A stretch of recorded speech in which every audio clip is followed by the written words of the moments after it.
যেই সকল সন্তানেরা মা বাবার আনুগত্য করে না, যেই স্ত্রীরা স্বামীর আনুগত্য করে না, আল্লাহ রাব্বুল আলামিন কোরআনুল কারীমের মধ্যে একটি আয়াত নাজিল করেছেন। এই আয়াতটি যদি ১১ বার আপনি তেলাওয়াত করতে পারেন, আল্লাহ রাব্বুল আলামিন আপনার সন্তান এবং আপনার স্ত্রীকে আনুগত্য করে দিবে। যেই সকল সন্তানেরা মা বাবার আনুগত্য করে না, যেই সকল স্ত্রীরা স্বামীর আনুগত্য করে না এবং স্বামীরা স্ত্রীদের মন মতন হয় না, অতএব এই ব্যাপারে আল্লাহ রাব্বুল আলামিন কোরআনুল কারীমের মধ্যে একটা আয়াত নাজিল করেছেন। আয়াতটি মাত্র আপনি ১১ বার তেলাওয়াত করবেন। ১১ বার তেলাওয়াত করলে আল্লাহ রাব্বুল আলামিন আপনার সন্তানকে আপনার অনুগত করে দিবেন। আপনার স্বামী, আপনার স্ত্রী, স্ত্রী স্বামীর অনুগত হয়ে যাবে, স্বামী স্ত্রীর অনুগত হয়ে যাবে। তবে মনে রাখবেন,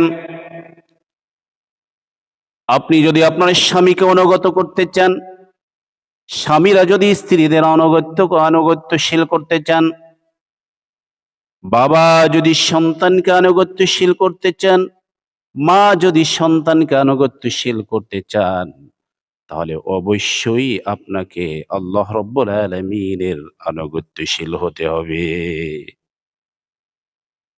আল্লাহ রাব্বুল আলামিনের আনুগত্যশীল যদি না হন, আপনি যদি নামাজি না হন, আল্লাহর ভয় যদি আপনার অন্তরের মধ্যে না থাকে রে মুসলমান, তাহলে মনে রাখবেন দুনিয়ার কোনো ব্যক্তি, কোনো বস্তু আপনার আনুগত্যশীল হবে না। কেননা আপনি যখন আল্লাহর আনুগত্যশীল হয়ে যাবেন, আপনি যখন আপনার অন্তরের মধ্যে আল্লাহর ভয় থাকবে, আপনি যখন আল্লাহর ভালোবাসা আপনার অন্তরের মধ্যে থাকবে, আপনার অন্তরের মধ্যে যদি আল্লাহর রাসূলের ভালোবাসা অন্তরের মধ্যে থাকে, তাহলে মনে রাখবেন আল্লাহ রাব্বুল আলামিনের সৃষ্টির প্রত্যেকটা বস্তুকে, প্রত্যেকটা সৃষ্টিকে আল্লাহ আপনার আনুগত্যশীল করে দিবে।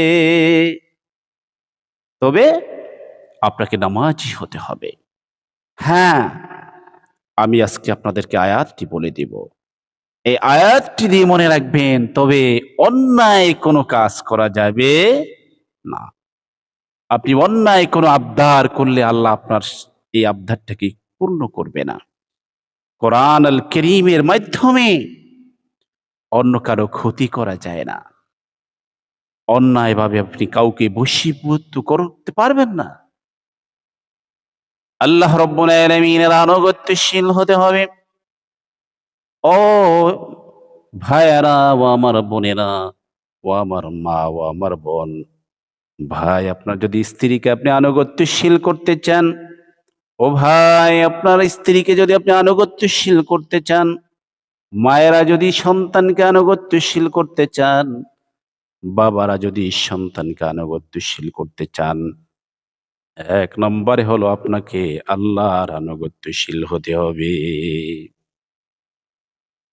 আল্লাহ রাব্বুল আলামিন কোরআন আল কারীমের মধ্যে যে আয়াতটি যে আয়াতটি তেলাওয়াত করলে, যে আয়াতটি উচ্চারণ করলে মাত্র ১১ বার আপনি আয়াতটা তিলাওয়াত করবেন। আমি আয়াতটি আপনাদেরকে বলে দিচ্ছি, আপনারা আমার সাথে উচ্চারণ করতে পারেন বা মুখস্থ করে নিতে পারেন। ইন্নাল্লাহা ইয়াসমাউ মান ইয়াশা। ইন্নাল্লাহা ইয়াসমাউ মান ইয়াশা। মাত্র ১১ বার আপনি উচ্চারণ করে, এই আয়াতটা আপনি উচ্চারণ করে আপনার সন্তানের দিকে ইরাদা করে, আপনার সন্তানকে কল্পনায় এনে আপনি আয়াতটি ১১ বার তেলাওয়াত করবেন। স্বামীরা যদি স্ত্রীকে আনুগত্যশীল করতে চান, আপনার স্ত্রীকে কল্পনায় এনে, আপনার স্ত্রীর প্রতি ইরাদা করে, লক্ষ্য করে আপনি এই আয়াতটি ১১ বার তেলাওয়াত করবেন। ইন্নাল্লাহা ইয়াসমাউ মান ইয়াশা। আর যেই সকল মা বাবা সন্তানকে আনুগত্যশীল করতে চান, এর সাথে আরেকটি আয়াত আপনারা তেলাওয়াত করবেন, রব্বি হাবলি মিনাস সলিহিন, রব্বি হাবলি মিনাস সলিহিন।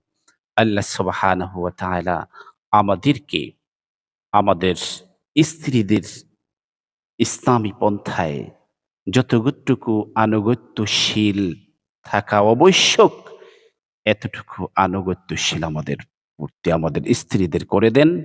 এবং সন্তানের মা-বাবার প্রতি যেই দায়িত্ব রয়েছে, যেই কর্তব্য রয়েছে, এই কর্তব্যর জায়গাটুকুতে সন্তানকে মা-বাবার আনুগত্যশীল করে দেন।